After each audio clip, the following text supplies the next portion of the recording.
আমরা এখন 23 নম্বর ঘাটে আছি। আমরা ডাল লেকটা পুরো একটা রাউন্ড দিচ্ছি আজকে। 23 নম্বর ঘাটটা হচ্ছে মাখাই পয়েন্ট বলে, মানে এখানে যে কাবাবের দোকান টোকানগুলো আছে না সেই জায়গাটা।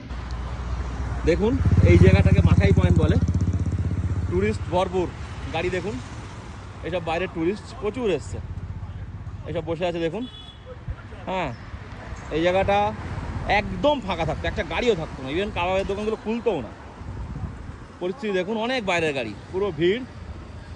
আর কি মায়াবী ডাল লেক দেখুন, চারিদিকে সবুজে সবুজ। আর রোদটা তাড়াতাড়ি চলে গেছে, আজকে মেঘ করেছিল। হ্যাঁ, কিন্তু কি সুন্দর লাগছে, কি দুর্দান্ত। আমাদের এখানে বসে ঘন্টার পর ঘন্টা কাটিয়ে দিলে ভালো হয়। টেম্পারেচার তো একদমই কম, 13 ডিগ্রি 14 ডিগ্রি টেম্পারেচার।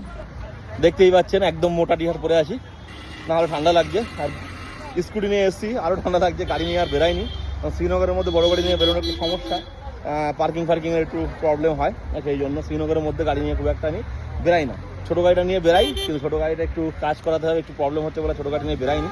তো এটাই বলবো, আপনারা আসুন কাশ্মীর। কাশ্মীরে কিন্তু ভরপুর টুরিস্ট আসা শুরু হয়ে গেছে।